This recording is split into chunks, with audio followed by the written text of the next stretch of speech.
All right, what is up, guys? It is Hector, host of the Insert Name FC podcast, a member of the. I don't know why I always keep looking back at the to make sure I have the mic on. Just whatever. All right, anyways. Yeah, Gold Cup has concluded. So this episode or makeshift episode, whatever you want to call it, it is literally just talking about the Gold Cup as a whole. Gold Cup final. Mexico did win 2-1. I did pick Mexico to win the whole thing, unfortunately, but it's a bittersweet correct, I guess you could say, but yeah.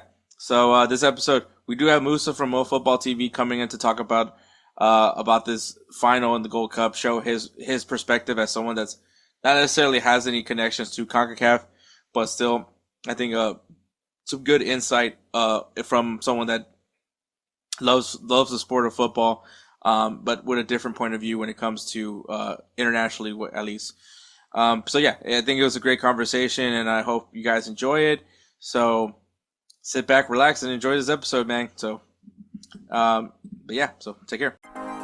Let me tell you guys about Belly Up Sports. Belly Up Sports is the internet sports bar. Go ahead and check out their website, www.bellyupsports.com, to read some great articles from great writers all across the country, from hockey, baseball, golf, soccer, you name it. Belly Up Sports is the premier, not your average website. All right, man. The Gold Cup final, the Gold Cup has concluded. Literally minutes from the game concluding. Of course, I bring in my good friend Moussa from Mo Football TV and many other conglomerates that you have. As far as you guys know, this guy is everywhere when it comes to St. Louis and their soccer culture over there. But also gives a unique perspective as far as the Gold Cup goes, being that he has really maybe no skin in the game when it comes to Gold Cup. I don't know where you are as far as the U.S. men's national team goes, or U.S. soccer as it goes, but being your French background, but of course, Musa. First of all, your knowledge of the Gold Cup, at least prior to this tournament, where was that with you? Did you know a little bit about it, or was it just something that was like very foreign to you, at least when it comes to the CONCACAF region? No, I think I was aware of the Gold Cup because it was like sort of our Euros like. So it's the co part of the continent that's played with. I was maybe not too familiar with all of the other teams other than Mexico, Canada, and the US. And Mm-hmm. maybe Honduras was one of them. It's just throughout the years I was starting to see a little bit more of the Caribbean teams when they start playing at Energizer Park, or what used to be City Park. Tobago and Trinidad and Tobago, Jamaica, all these teams have played in St. Louis. So that's how I kind of grew to start watching the Gold Cup a little bit more interest. And I'm in the US, so it's quite easy to get familiar with it and get a little excited about it as well.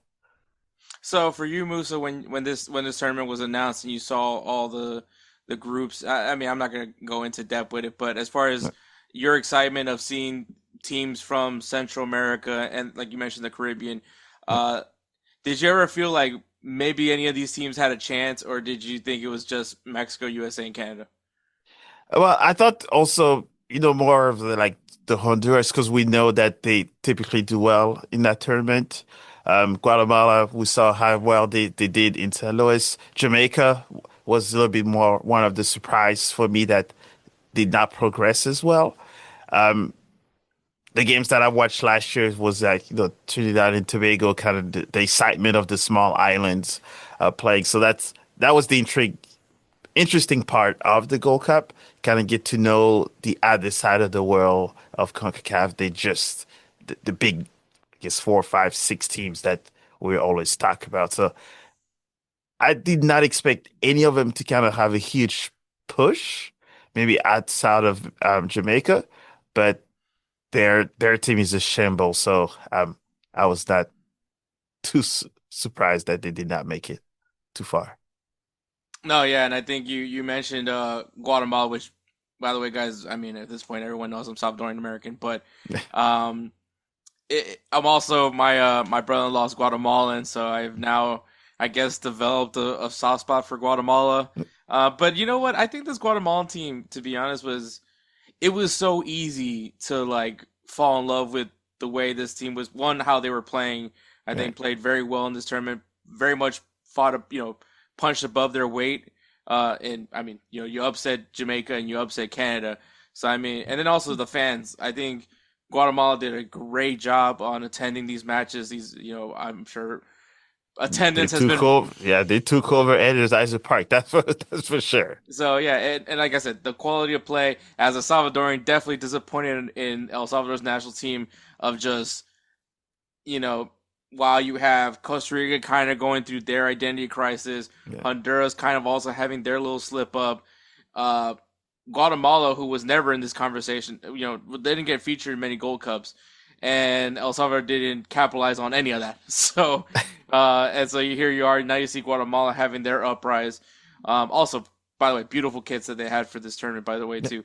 So yeah, I loved everything about Guatemala. I think for me, this whole tournament, if I had to say what was the story that took me away from this whole tournament, it's just I just can't wait for Guatemala. I can't wait to see what they do. Um, will we see them in the 2026 World Cup? Maybe, maybe not. Depends how they do in qualifiers, but it gets you excited about how Guatemala's been progressing, and it's a Yep. lot of their own player. It's from their home league, the Guatemala League. Yes, there's a mixture of players that play in MLS, but still, it's mostly homegrown players that are doing it, and I think that's really cool. So for me, Guatemala, best story from the tournament. If especially when you upset Canada and Yep. a very cocky Canada. I want to add on to Hey, that. hey. A very cocky, Ye- respectively so. I'm not trying to take anything away from Canada. You should have been very confident. I mean, despite not having Alfonso Davies, you still had a very good roster. A lot of people speak very highly of Jesse Marsh, Yep. and so you would think that this is the team that's going to make it to the final and maybe lift their second trophy, Gold Cup in however many years. Um, Along with Mexico, who also brought in ideally the team that they're going to be featuring in the 2026 World Cup. Smart. So I think Guatemala, I think being able to once again punch above their weight and show people like, hey, we're here, but we're not looking to leave anytime soon.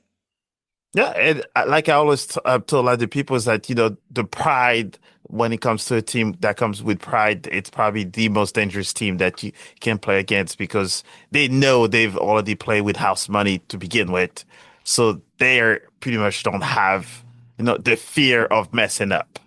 And they definitely showed it with the US against in St. Louis, right? Where St. Louis was, the US was all comfortable with that 2-0, and then they started to make a run back. So it definitely showed a story that maybe they have something for the qualifiers. Yeah, and I'm glad you mentioned the U.S.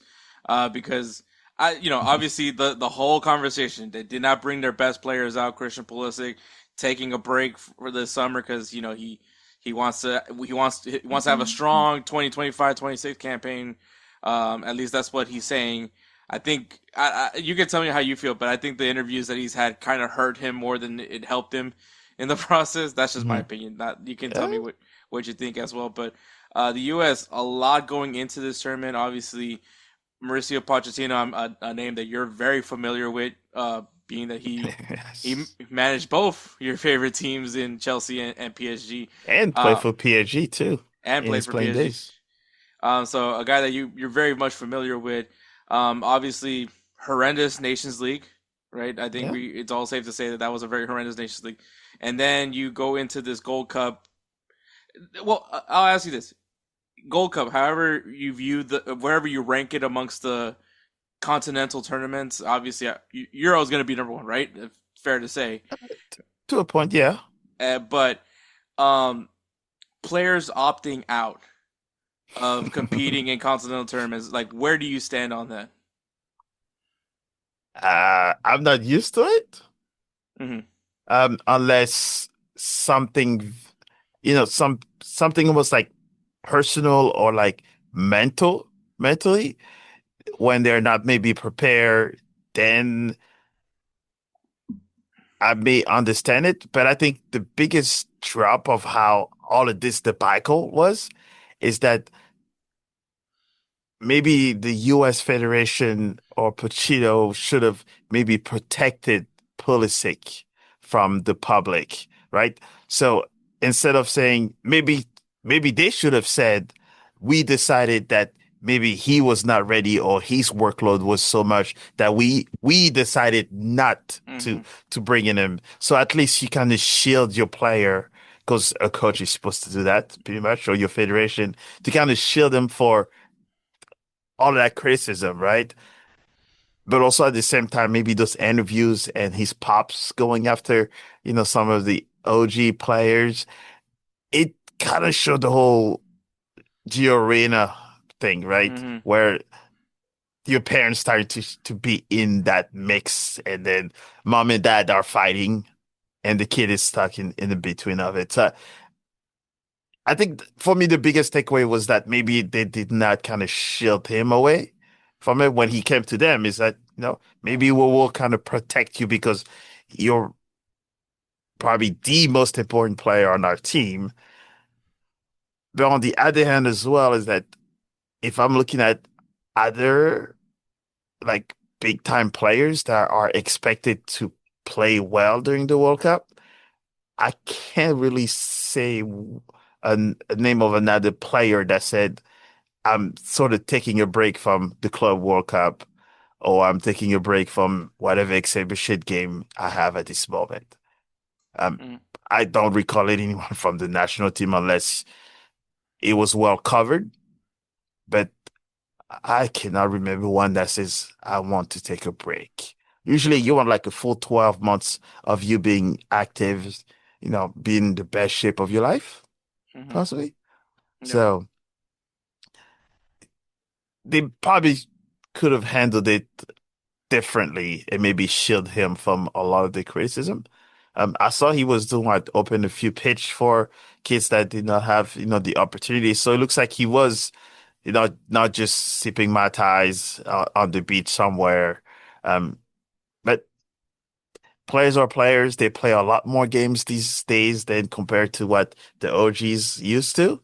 So, sometime he may need it, but that may now put a bigger spotlight on what he's going to do during the World Cup. Because it's like, you got your break, so what Yeah. can you do for us now? Yeah, definitely. And I think, like I said, I think that this was one of those where, like, in kind of how you mentioned it, like, bad part on Pulisic, but also not great on the U.S. Soccer Federation.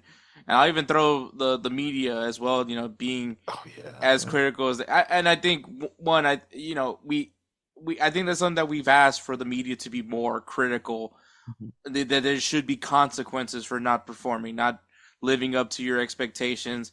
Obviously, I'm sure the French media, if Mbappe were to opt out of the Euro because for Sure. What? for he wants a break, Yeah. He you did know. not even get picked, and he got criticized for not showing up. So, so that prime example, like, French media very critical to players.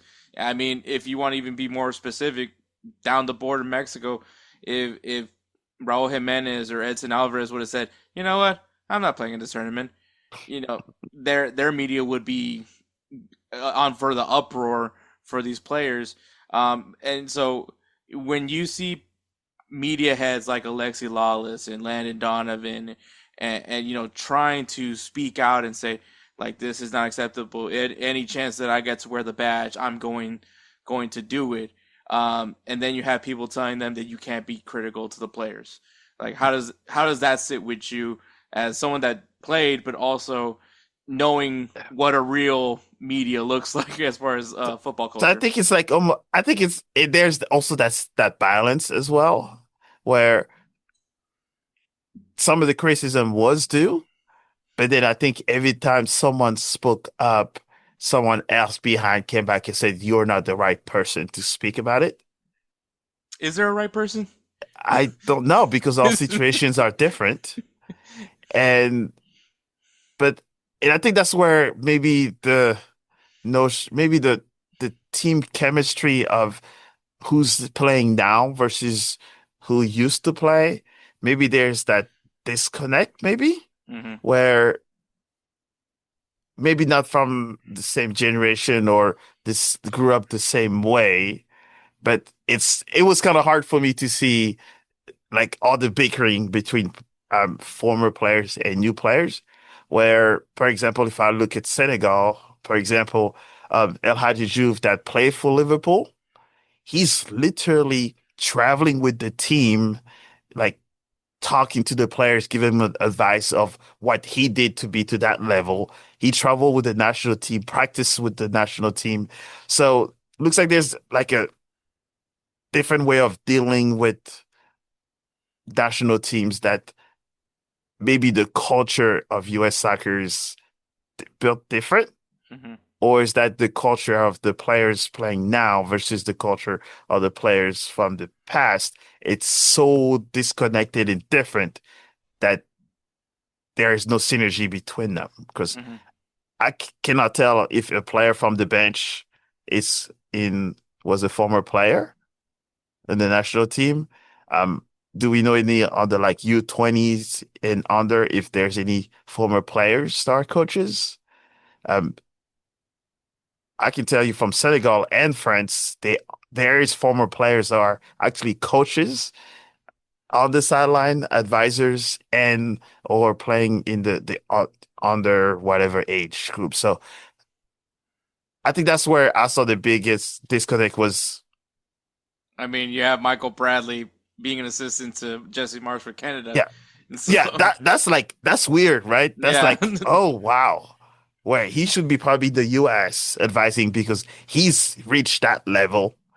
he Who he he wore the captain's armband. Like yeah, he would be the perfect assistant for Pochettino if he wanted someone to be yeah, relatable to the players. Yeah, yeah. And say, hey, I've done it. Here's how we've done it. This is how some of the things have been done. If if you need something, here's my cell phone number versus jumping on your mic and then just say whatever you want. It opens a discussion, but at the same time, there's certain channels that people can use. The media will say whatever they want, but sometimes maybe certain players could reach out to those guys and say, hey, this is not a good look. hmm. No, yeah, definitely. I will say though, aside from that, you do have players like Weston McKennie, backing Christian Pulisic. You Yeah, know, I think, better. I think that that's a positive to take from it. Obviously, Weston McKennie and Tim Weah, the reason why they're not with the U.S. men's national, at least their reason not to Hmm. play for the U.S. men's national team is obviously we're competing in the Club World Cup. Yep. Um, Uh, uh, very valid excuse. I don't think a club's going to let their players go, especially if they're going to be in a tournament. Especially the guys like Weston McKennie and Tim Weah, who are featured players. I think it's safe to say for Juventus, but yeah, they play. Yeah. yeah. But yeah, I think it was this whole going into it was just so bizarre, and I think because of that, I didn't have like a high expectation of this team. One, you look at the roster, you could tell this isn't the U.S. men's national team that we're going to see in 20. Mine is a few players that we Right. will see in 2026. I think it's very safe to say that, but at the same time, I think one door closes, but another door opens, right? Mhm. And I think that that's what this U.S. men's national team, this version in the Gold Cup, took full advantage of. I think when you see guys like uh, Malik Tillman being able to be the guy that can step in and finally play his role as the 10 for the U.S. men's Yeah. national team. And I think a lot of people are saying that this guy needs to be in the midfield, needs to be Yep. starting, in the World Cup. And I think he put a good name for himself. Guys like Diego Luna continue to rise his stock. I think at this point, you and me are very familiar with Diego Luna. We know Yes. and I love that this is happening for him. By the way, I, I I think I've talked too many times about Diego Luna to this point in this podcast, but I love what I'm seeing from him. But other guys, I mean, Jack McGlynn, showing case that hey, I could be that 26 guy. Right. Like all I need is to be in that one spot. I don't really care much else. I can do things for this team, and I think that's the thing about with this team that a lot of guys knew that they had a chance to show what they can do, and if they could just buy in on whatever Pochettino is trying to instill on this team, that And maybe they they can make a name for themselves. And I think that was the right mentality. I don't know if there's anything else different to it, but I think that with this group of players, they were bought in. I think that's the big difference part that I felt was they were bought into Podge's system, and they showed what this is going to do when done right. Yeah. And I think probably for me, the only thing that's raises so many question marks still is that you know how well they've played in that group, in that camp, but you don't have your staple players in it. So now you still have that disconnect because those 11 that started are not going to be the 11 that started. So now you're bringing back 5 or 6 players and trickle down a little 2 or 3 players. Then the synergy and the connection still need to be built up now from now until the World Cup. And as you know, since they already qualified because they're the hosting country, they won't have as much competitive games to get those kinks. When other countries, a lot of them already know who their starting 11 are, Hmm. and they're already planning what how to play. But the Yeah, US is still figuring out who is their starting 11 and goalkeeper. yeah. I mean, we don't even know who our goalkeeper is, you know. So Right. it is insane when we talk about that. And I think before we move on to other topics, Mexico and Canada, they both bring in their A team to some extent. I'm not gonna say that's fully their A team, but they brought their A team. Right. Um, do you feel like when you see Mexico and Canada that these teams are at least in the right direction come 2026? I don't know if I will say right direction because it looks like Canada would still have a few. They got beat by Guatemala, so it looks like they will have a lot of questions being asked because it's the World Cup. It's going to be very interesting. So I think so. They're still trying to figure it out. Especially after their last World Cup appearance, because Yeah. it was not pretty. So I think so. They still have a lot of question mark. It looks like, but for Mexico, I think just winning the Gold Cup adds a little bit more, pep in their step to say this is we've won it, so let's maybe have the starting 11 and then kind of fix some of the kinks that um, did not really work for the Gold Cup. Hmm. So I think they're probably more ready than the US per se, but I don't know if they're ready for the World Cup just yet. Yeah, I think amongst the host nations, I would definitely say more confidence is given to Mexico. Hey guys, this is Hector from the Insert Name FC podcast here to tell you guys about candidates. It is a great tasting, superior alternative to traditional dip using CBD in a way that is radical, enjoyable, and effective. It comes in 5 core flavors: wintergreen, mint, citrus, mango, and American spice.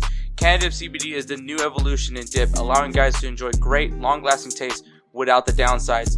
If you guys want to go ahead and try them out, use the code BELLYUP20 at CanadiveCBD.com. Once again, BELLYUP20 at CanadiveCBD.com, and you'll get yourself 20% off your purchase. Thank you again for Canadives for being a great partner of Belly Up Sports.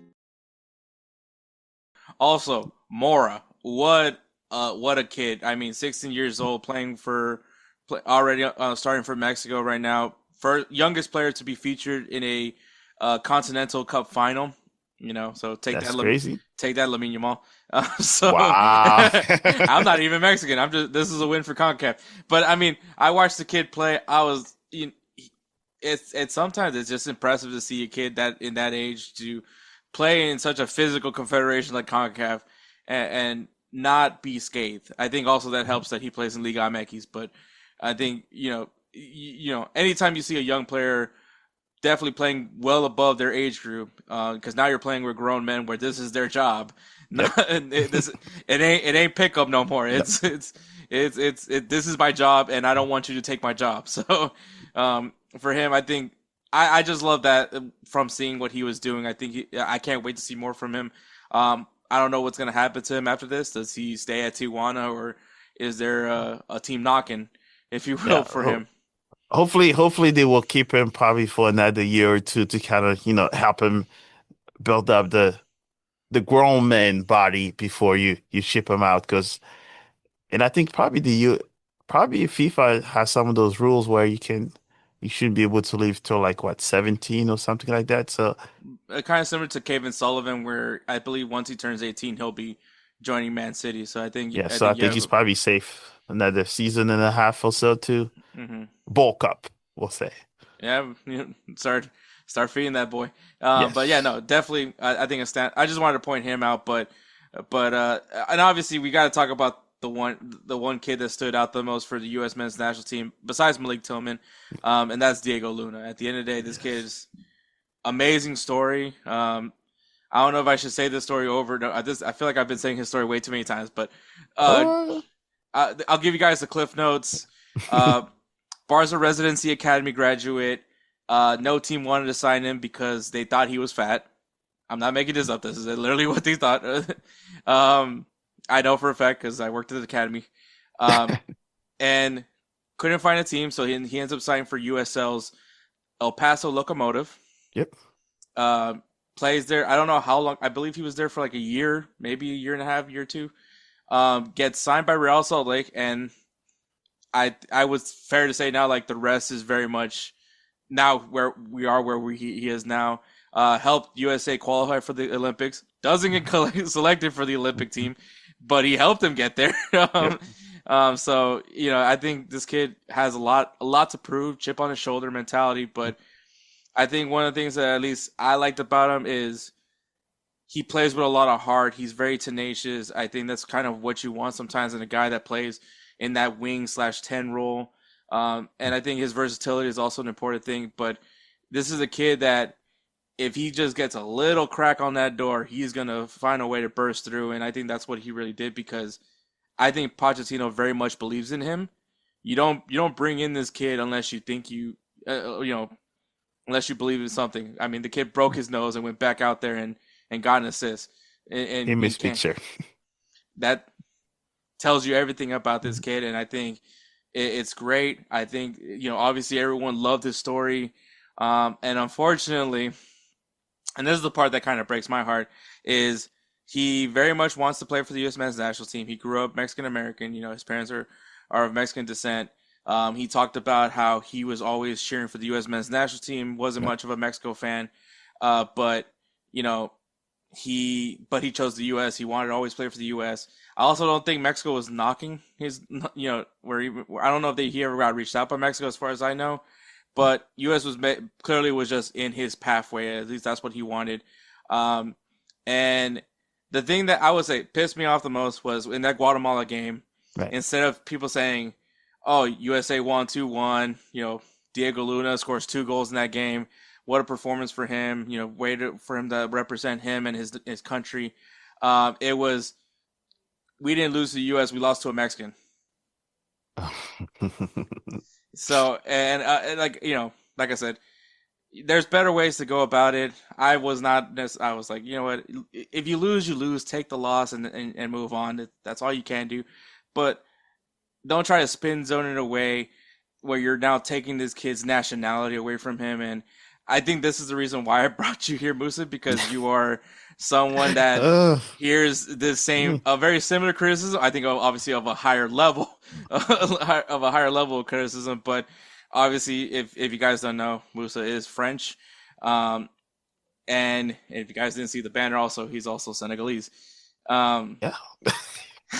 and the French team, and look, the way I approached it when I saw the French national team, if they play for France, it's because they want to.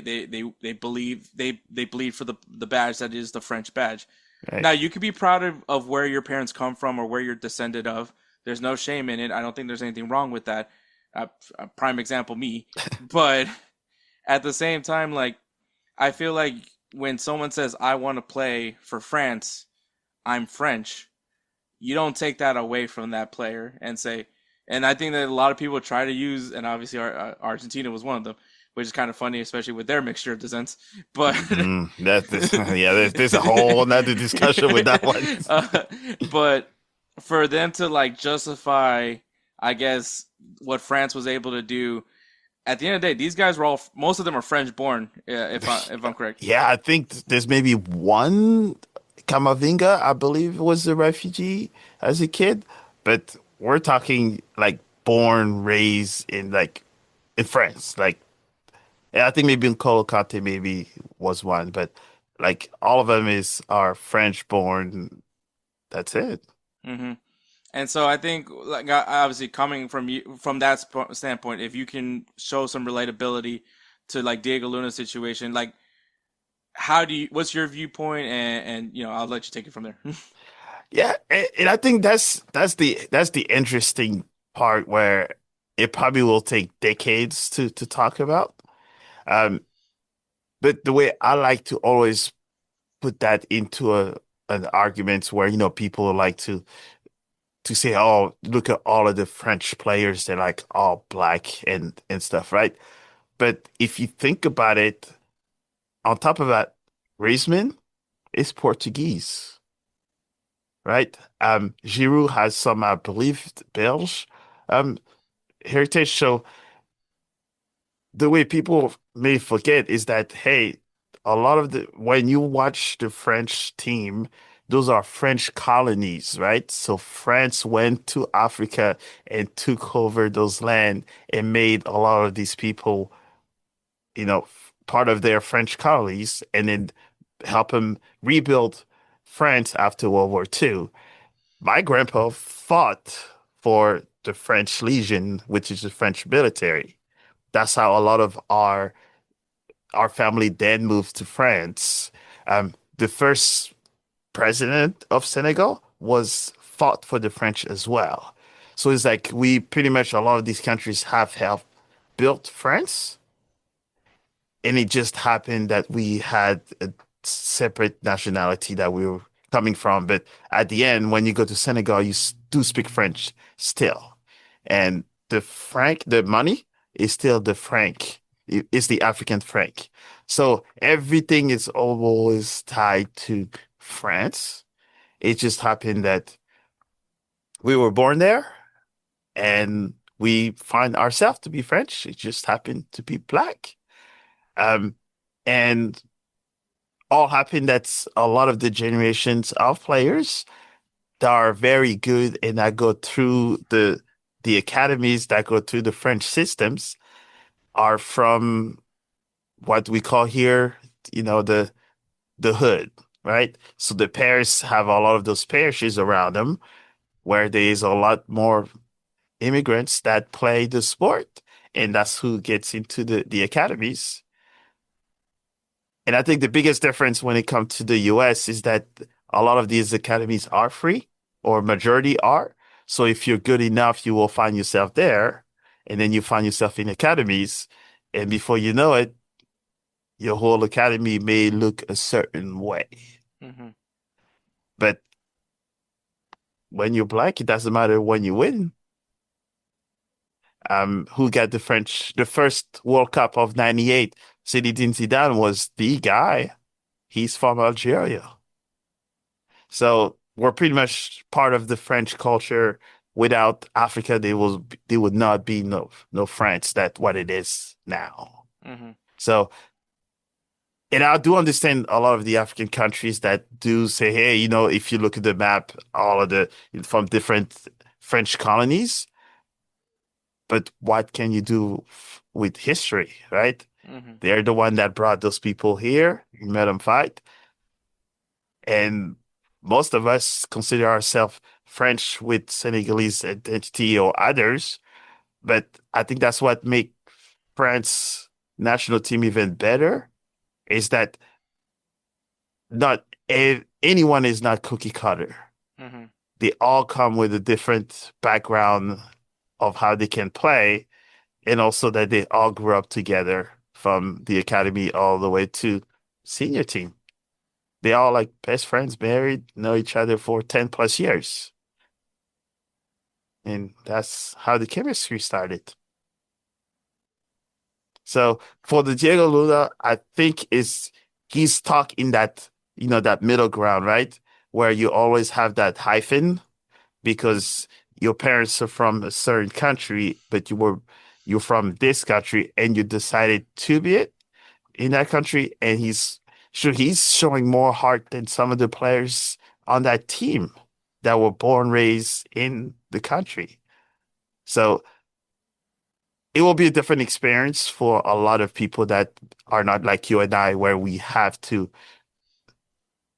I think for me, we're more fortunate to have a different view from different aspects because we're not so stuck in one way of thinking. Hmm. No, exactly, and for Diego's situation, which he was born here in the United States, he was from California, Yes. which is crazy to think because he moved to took a risk and moved to El Paso, Texas, of all things to make his career happen. Yeah, and I Uh, like that part because I think I watched it when he was on that show with Daniel Donovan and all that, where I think he passed up MLX Next Pro because he wanted to prove himself with like adults and all that. That's why he went to the USL route. hmm. Most of the kids probably would have gone to MLX Next Pro. It probably would have been stuck in that forever cycle. So I think Unfortunately, there's a lot of players that I think could they're say, stuck in there. yeah, So I think so that's what his path sounds a lot more like what the rest of the world path looks like, where you have your up and down and you're not stuck in a certain system. And he took a risk to say, no, I want to go to USL, and it paid up 100%.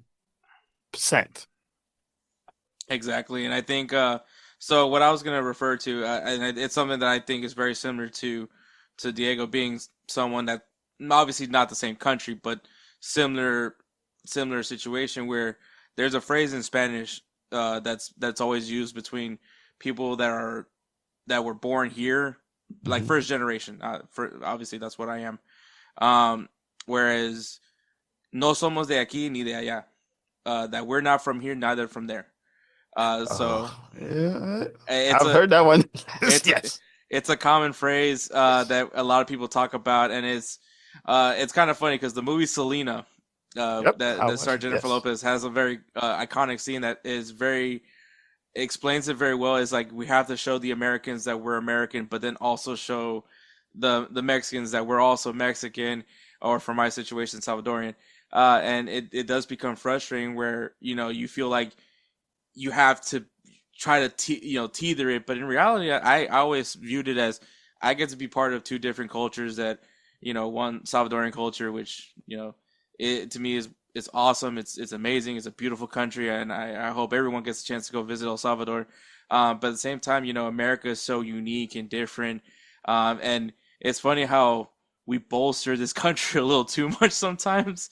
But I love being from this country. I mean, I chose to serve this country at one point in my life, and it's because of just the pride that I have for being here. But yeah, and I know that everyone has different viewpoints, and that's perfectly fine. That's one of the weird things about this country is you can have as many opinions as you want and Yep. not and be fine.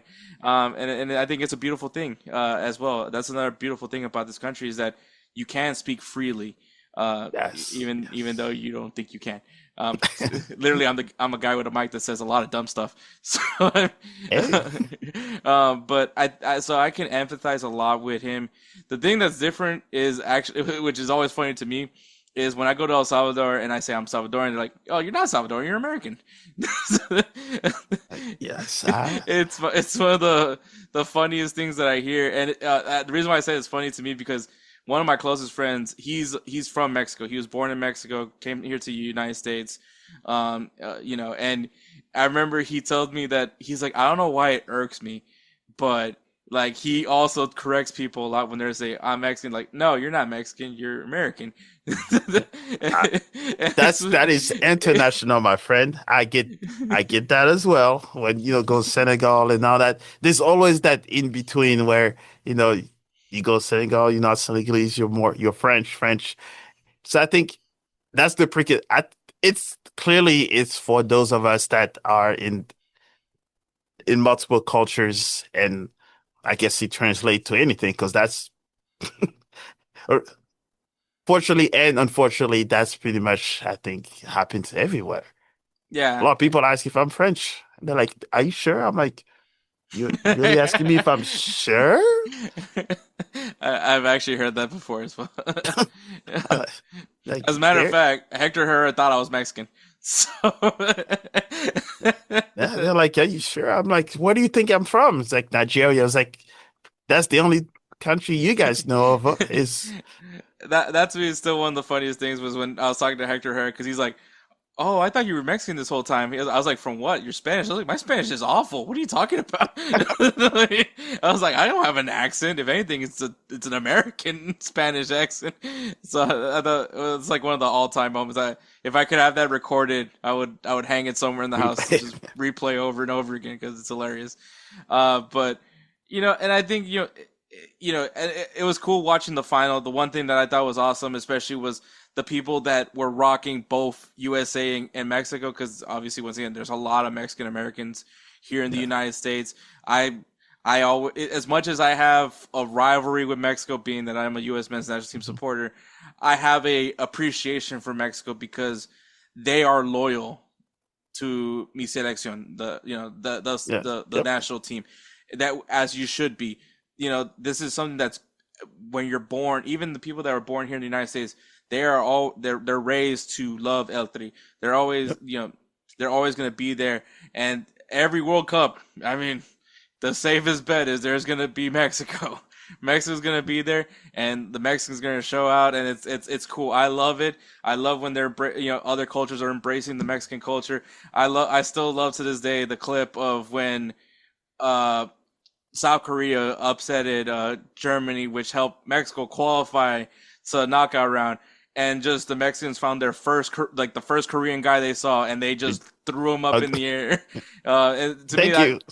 is like the best thing. And I saw that word to this day. I was like, if Heung-min Son ever leaves like Europe, he should just pull a Gignac and just go to Mexico, because he's going to be just probably more embraced than Gignac, and that's saying a lot because Gignac is Yeah, Gignac is, yeah, he's Mexican. Come on, just he is yes, definitely Mexican. yes, yes. So, as a matter of fact, I do believe he has his citizenship for Mexico now.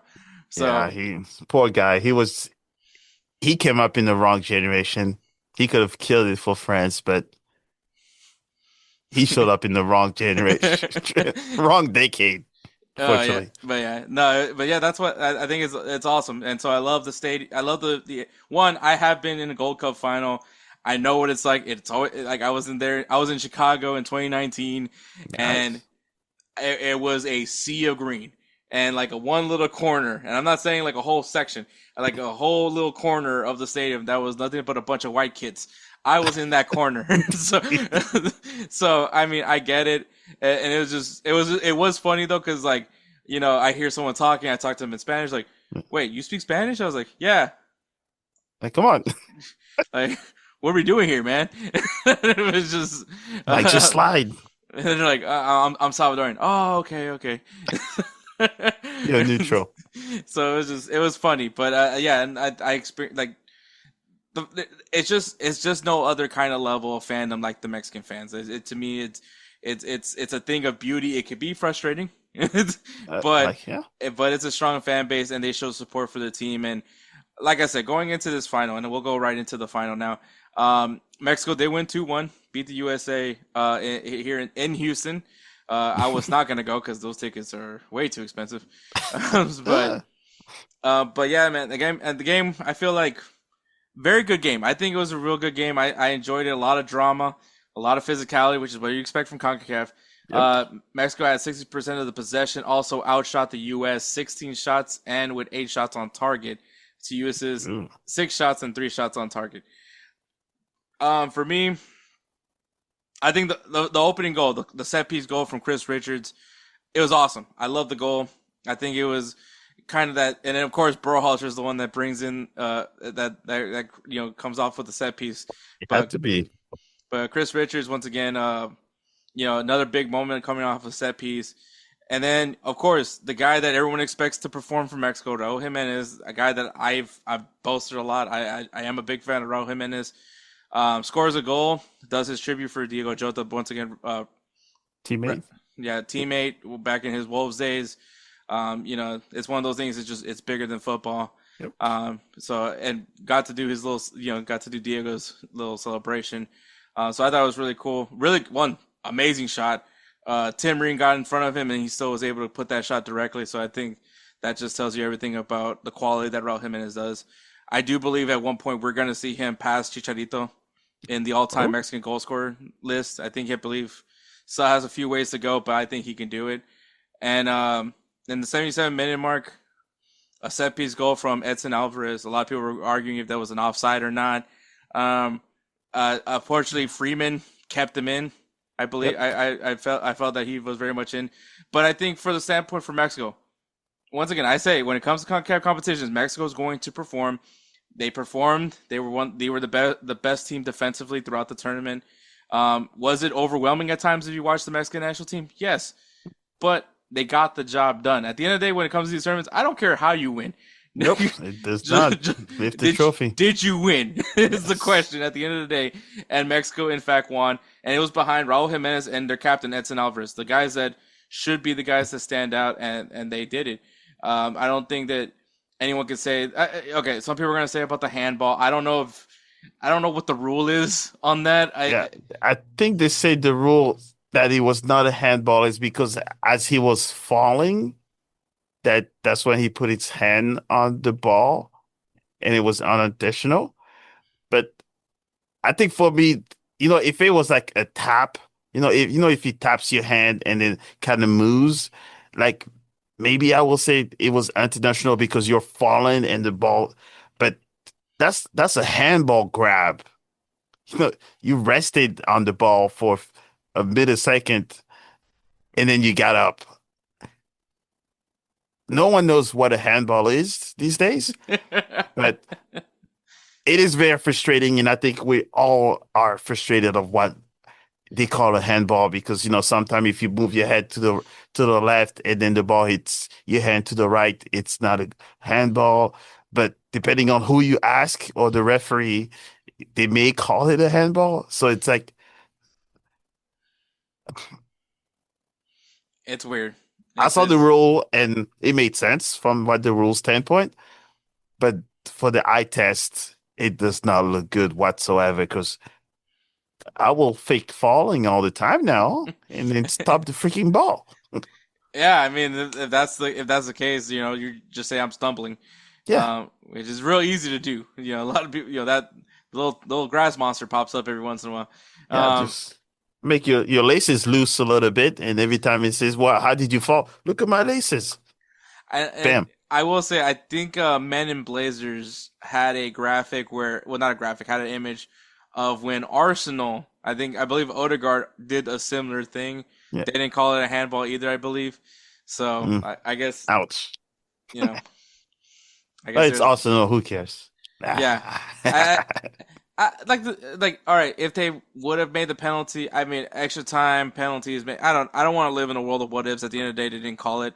Yep. And honestly, I didn't even know that happened as I was watching. I was just more frustrated once again.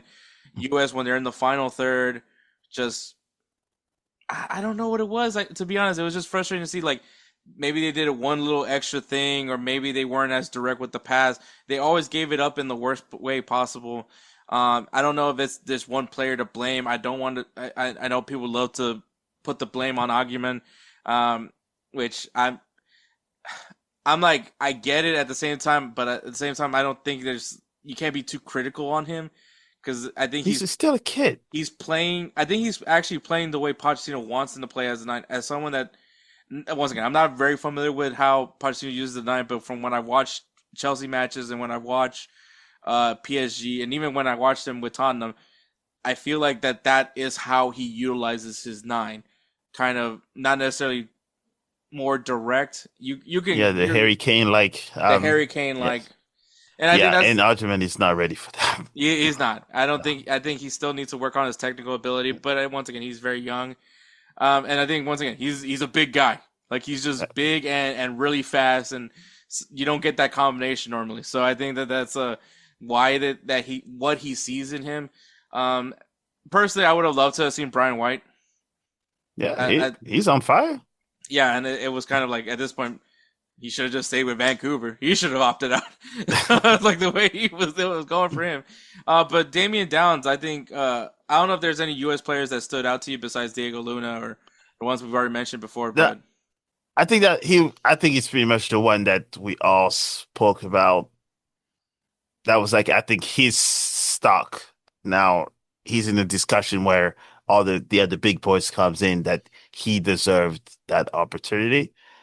Yeah, I think for someone like me that was maybe a little bit more on the outside, he was literally the story of the tournament. I always liked him when he's at RSL, but now he keeps proving himself of the players that I'd like to watch play. Hmm. Righteous Felon Craft Jerky is the official jerky of Belly Up Sports. For over a decade, Righteous Felon Craft Jerky has led the American meat snack revolution by concocting delicious, adventurous, U.S.-sourced jerky recipes for uncompromising carnivores across the country. With 15 different flavors to choose from, Righteous Felon has all jerky lovers covered, and by using promo code BELLYUP, you will get 15% off your purchase at righteousfelon.com. Do your taste buds a favor today and rip into a bag of Righteous Felon jerky. No, exactly, and I think once again, to me, like I said, I went into this tournament. I put Mexico on top of my teams that may win, just because I didn't want to say teams that will for sure win. I just said teams that may And possibly you might put win. two teams above your team. I did. I did. I'm not ashamed to admit that. Hey. Even though now the Canada pick didn't necessarily age as well as it did, but hey, not a bad list. No. Just don't look at the one for the Club World Cup. Just, Should we even talk about that one?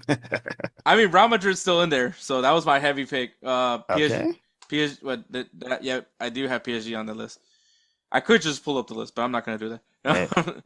But yeah, PSG's gonna win it all. Well, or Chelsea. it just oh yeah, and I did have Chelsea. Look at you. Chelsea was on the list. Oh, look at me. I'm not that dumb.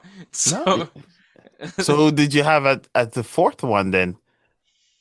Bayern, Bayern Oh, Munich, and I had Man City.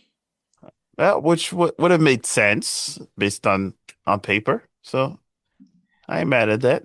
I will say a highlight of going to work and watching the games on my phone, or my coworker will have it on his laptop when it's like our job's been dead these past couple of days because of rain. But so You had to clarify that part. so we were watching the game, and I remember we have a kid in our job who's 20 years old, and I remember it was Real Madrid versus Al Hilal for their group match, the first group match for them, and he's just like, I don't know, man, I don't see anybody worth noting for this Al Hilal team. Oh, I was like, I was like, wait, what? And he's just like, yeah, I don't think they're gonna be a good team. I was like, bro, they have Koulibaly, arguably one of the best defenders in Africa. The continent of I'm not and a saying captain and a captain. I was like, not a country in Africa, like the entire continent of Africa. Banu, I mean, the guy was a problem in the World Cup. Keep Uh, goalkeeper of the tournament so far, depending on who does what for the rest of the tournament, but he definitely should get that. João Cancelo, Ruben Uh, Neves. Yep. I mean, Savage. I mean, I was like, this team could go pretty And I forgot far. the Brazilian name. I forgot his name. Leonardo. No, I think there was another one. What's his? Oh, I just went blank. Marcelo? No, something like. Oh, I know what you're talking about. That's bad. He wears 77, right? Yes, have it like right at the tip of my tongue, but we'll probably. I guess you can edit it that and put that on top. But yes, I forgot his name. But yeah, Al Hilal is they have a team to beat, and clearly they beat They Man beat City. they beat So they beat my one of my top fives.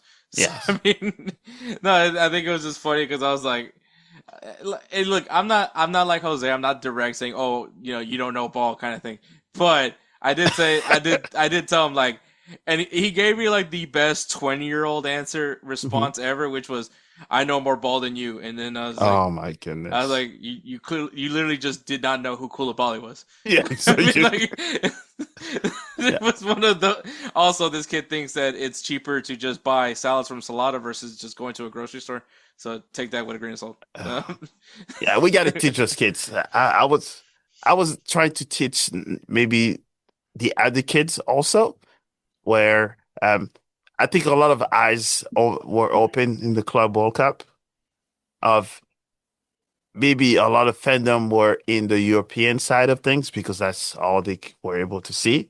I think a lot of people were surprised about Brazilians teams. I was not. I knew who, they typically do well, and that's why they all get cherry picked after those tournaments. That's why they go to Europe. So for me, it was just amusing to see all the people like, oh my gosh, Brazilian league is much better than. I'm like, They're also in their element. I mean, yeah. they're, I'm like, so were you living under a rock or something? Like, I think to make a fair point, I know the weather has been a complaint from most of the European sides. I won't say all of them. I will say like a good group of them were complaining about the weather.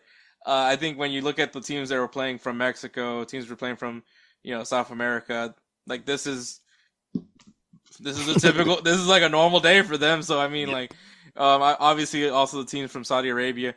So it was like. It goes back to when it reminded me at least when in the World Cup qualifiers when the U.S. had 2 World Cup qualifiers, one against Brazil, one against El Salvador, and they played the games. I know for a fact Honduras was in Minnesota, and it was like during the winter time.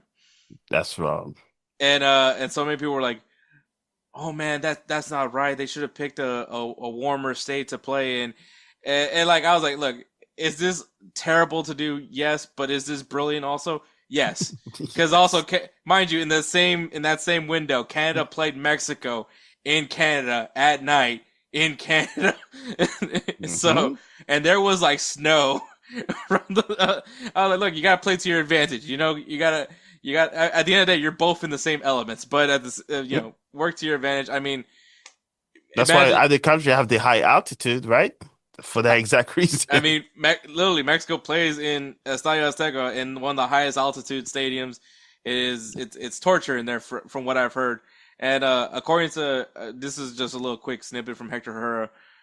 He told me that because I asked him what was the worst place he ever played in. Like, what is like the worst? Like he said, El Salvador and Honduras was like a good tie for him because it's so humid. It's so hot. You feel like you can't breathe. This is a guy that's used to playing in Azteca, by the way. And he said, your lungs are built for it. Like, he's just like, it is just so unbearable that it's just not ideal. Like, it is not the most ideal situation to play in. So I would say Central America, like, if you're qualifying, you have to play in Central America, playing in that kind of element. Obviously, the field conditions as a whole. I don't know if you saw like whenever USA played El Salvador, and it was like the field was just muddy. It was. I think Moussa got like a red card because he slipped, and he got pissed off. Mm-hmm. He tackled a player. Yes. So it was one of those like, hey, that's their advantage in some ways. So I don't blame people too much for it, but I think. As far as I guess like wrapping this up, but like Club World Cup for me, I've enjoyed it so far.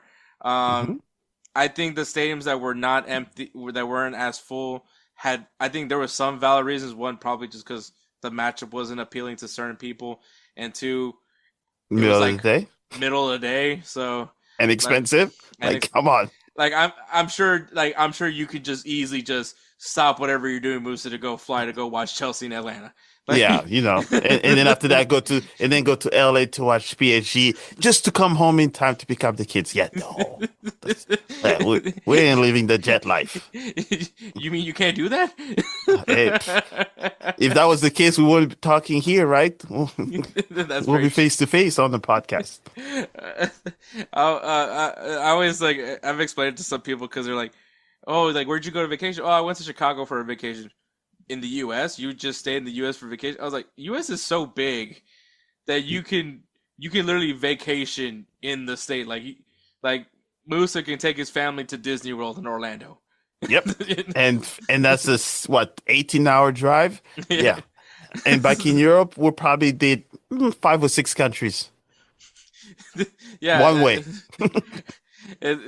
Actually, funny story. When I was in El Salvador, I was there visiting family. I had a friend that was also from Houston that was there at the same time, and they were like, "Oh, what part of El Salvador are you in?" And they're, funny enough, they were like 30 minutes away from me, which was hilarious to me because I was like, "This El Salvador, this is like basically the size of a city." Yeah, that's how tiny that country is. But it was just funny to think. I was like, we're talking about towns within a country, not even.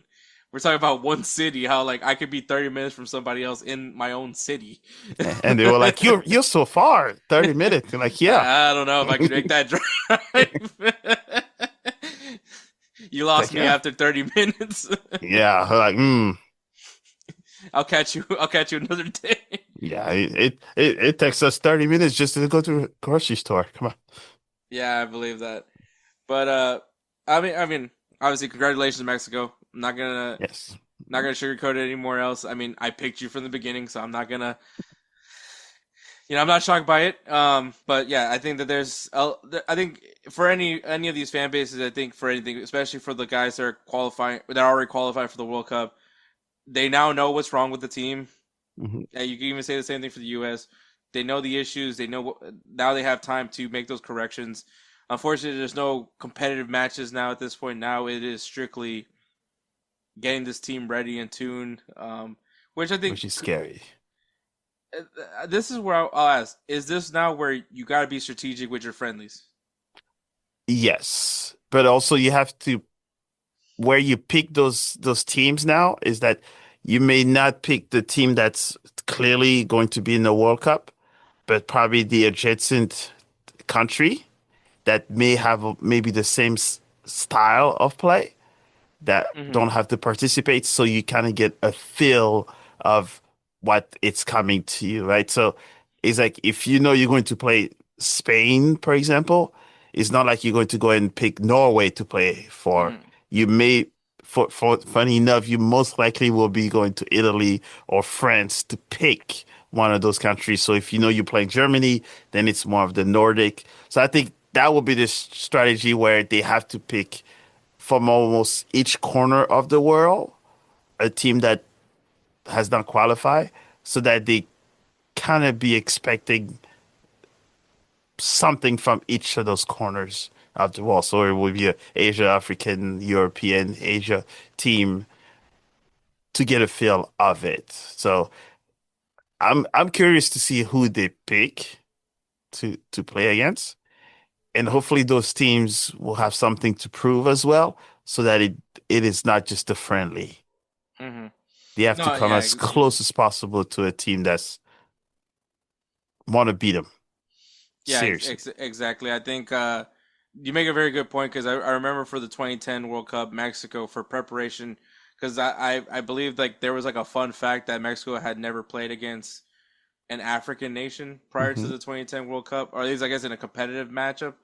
So they were in the same group with South Africa, and I remember that they played a lot of friendlies against African nations Yep. to prepare themselves for South Africa. Clearly, that didn't work because they drew. But Well, they drew though, right? I always like taking the jab. They drew. They could have lost. One Yeah, of those surprise things. yeah. It's gonna be interesting. But yeah, Gold Cup I think was a fun Gold Cup. I think this was a very interesting Gold Cup, a little bit different. Also, yeah, I get it. It's weird Saudi Arabia was in it, but uh, Yeah. you know, money. So, Yeah. Unfortunately, everything is around money these days. I mean, it wasn't that long ago that this tournament was sponsored by Qatar Airways. So Well, they have something else now of they have something. sponsoring, but But of course, Musa, it's always a pleasure to have you on, man. It's always great to have you on this show, man. So, this appreciate is it. this is your time, man. Let me know what's going on with you and your ventures right now. Oh well, so I guess if you've seen some of the announcements, it was like with Mo Football itself, I will be doing a lot more of the international soccer coverage. So I'll be doing a lot of the watch along for League, maybe for example, a lot of the African tournaments around, and talk maybe PNG as well on the live watch alongs. And for the MLS part, will be Top Corner Talk, TCT, where we'll be talking San Luis soccer. And be on the lookout for the my soccer story, which my good friend Hector is already on one. So if you haven't, go make sure you go check it out because he has some very funny stories. I try my And best. hopefully we'll meet all 30 teams in MLS. We'll have one of their major fans join me and talk about it. So we have the blue team from Sporting KC, and we have Austin. So I think Jose is next for Dallas. Oh man, that's the Jose always brings it, so I Yes. know that's gonna be a good one for sure. But yes, so that's pretty much it. It's just talking soccer preparation for the World Cup. See what we can, how much trouble we can cause on Mo Football TV and Top Corner Talk. All right, that's great, man. Everyone, please go check out Moussa, man. The guy is one of the hardest working men in football, soccer, YouTube, and also podcasting. So make sure you guys check him out. The guy's the man. I love this man. So, Moussa, I try my best. I try my best. you're a legend in my heart, and we'll see. I know Real Madrid and PSG got to play against each other. We'll see how So that who do pans you out. get? What do you think? I mean, dude, you got to pick Real Madrid. You, you, so, so, so that's your heart talking. Yeah. But like the brain, what's the score you're thinking? Yeah, Hoyson not being there is gonna really suck. So, hopefully Asensio doesn't cause too much damage. But I mean, PSG, they're the heavy favorites for sure in this tournament. So, how conflicted would you be if it's PSG Chelsea? Dude, I told people, I said, I do not know. But I was still, it will be slightly leading to PSG because clearly You played them. that's my team, my home team, the Caddy team. So I they're above. So it's like a 80-20, but 80% PSG because that's my hometown and all that. So yes, I want PSG to win all the trophies, to have 5 trophies this year. And then Manchester City cannot say we've got the most trophy because no, PSG got it all. Yeah, that would solidify a lot for Osman Dembele as well. Oh, So I think he almost certified that for World Cup, right? That goal. it's definitely a safe bet. I definitely would say it should be Osman Dembele, but you never know it.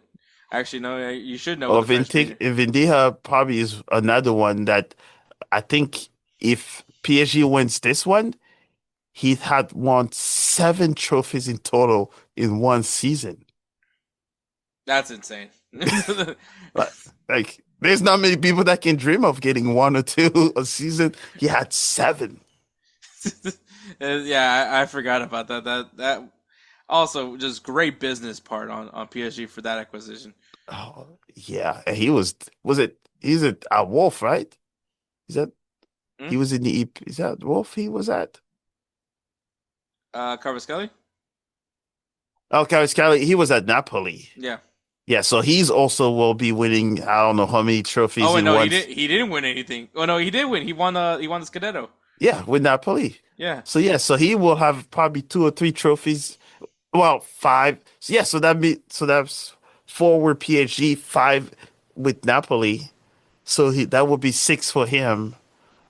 Like, that's ridiculous. If somebody 6 trophies in one He just season. quickly flew to Napoli, went to go do the trophy lift. Yeah, I mean, I think they just I don't even know he lifted it, but I don't think there's many teams that could say 2 or 3 or 4 of our players have 5 or 6 trophies. With different teams. That's good business, great scouting on PSG's part. And we're good. And I think the biggest story will be the Mbappe.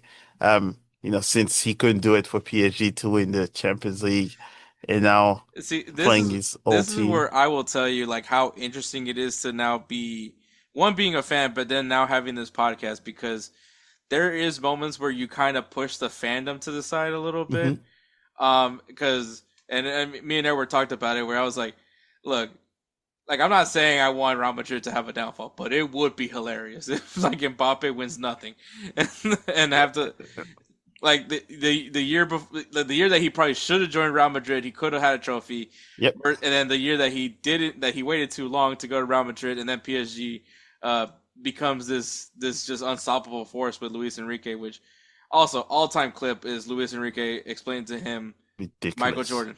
So yeah, I think he needs to be put in that discussion with like one of the greatest coaches because if he pulls this one, him and Pep are like No, I right there. 100% agree. I 100% agree with that because I also was saying I think I believe when I was recapping the first half of the season, at that time PSG was undefeated, and I was like, I don't think we're giving enough love to what Luis Enrique is doing because obviously you lose Mbappe, at least initially everyone thought that was going to be like a big loss. Right.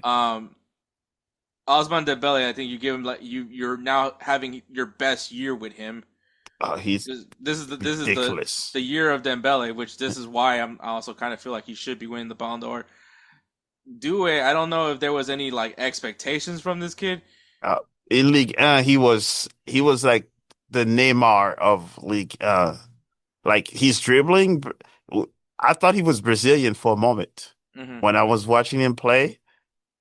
I thought he was Brazilian, but he's like, no, my favorite player is Neymar, and that's how he modeled his dribbling and fun soccer. And then it was just a dream come true. Then go to PSG and do what Neymar was supposed to be doing. Yeah, I mean, I love everything what PSG done. They're not, not the evil empire that's just buying guys like Zlatan Ibrahimovic and just throwing stuff out and see what sticks to the wall kind of thing. This was very strategic. I mean, João Neves, a guy that couldn't even get much minutes with Wolves and is one of the most important players to this PSG team. I mean, the guy's even willing to play fullback for Portugal right now. So I think it's very telling about what That's PSG why France is scary. Yeah, France is France. It's like it's one thing. Like I mean, I don't know if I don't even know if this era will ever go down because it's just you guys are just coughing out more and more just promising young stars. I mean, it's I want to apologize because there's the U23 and 19 has already players that are playing like first team. Due is an under 23 player technically, but he plays thing. Emmerich is also I think a under 19. So just want to apologize in advance. There's still the U23 and 319 that I mean, pretty much some of them could play already for the first team. Hey, no apologies needed, man. I've been enjoying French football for a while, and I mean, I picked them to win the 2018 World Cup, so I mean, I didn't. I was like, this team's unfair. I thought that team was unfair. This might be the cheat code. So I mean, I hope so. We'll see what happens then. I can't wait for it. But yeah, Moussa, make sure you guys check out Moussa, man, Mo Football, all that great stuff, man. Appreciate you. And always a pleasure to have you, man. So thank you. There'll be many more to come. Many more to come for sure, man. We'll go ahead and segue right into the conclusion of this episode. Hey everyone, it's Ryan from No Credentials Required to talk to you about one of our newest partners at Belly Up Sports, SeatGeek. Yeah, live sports is great on television, but the feeling of being at the arena is a priceless experience. That's why our friends at SeatGeek are there to help you find the best tickets at the best prices. Not only can you get tickets to sporting events, but you can also get tickets to concerts, comedy shows, musicals, and more. Search for your desired event now at SeatGeek.com, enter promo code BellyUpSports at checkout, and you save $20 off your first purchase. SeatGeek. Life's an event. We have the tickets. All right, guys. Make sure you guys follow us on social media, on Instagram, X, Facebook, at InsertNameFC. Greatly appreciate all the love there. Follow us on YouTube. Subscribe to our YouTube channel. And, of course, Belly Up Sports. Shout out to Belly Up Sports. Check out the website, bellyupsports.com. Also, find their YouTube channel. That's where you're going to find the full episode, this one, on their YouTube channel. So make sure you guys go ahead and check it out over there, as well as the other great content that's done there at Belly Up Sports. Also, you can find this also be featured on Goals TV, GOZ.TV. Follow their social media at Goals.TV on Instagram and at Goals_TV on Twitter or X. Some quick housekeeping before we conclude this episode. So once again, we're still on break. We won't start going back into regular scheduled programming maybe like 3 weeks, maybe 2 weeks before the European calendar starts. So that's just so you have a frame of reference, which we would just do our previews for the European leagues that are going into that season. Just so you guys know, a heads up. So we're still on break. There will be one more episode during this break, and that is just going to be to recap the Club World Cup. So stay tuned for that. Aside from that, there's really not much else to say. I mean, literally next week we'll have another episode just for that. But once again, we are still in break, and yeah. So, but it is the summer of soccer, and that's why we're here. So be on the lookout for our recap of the FIFA Club World Cup.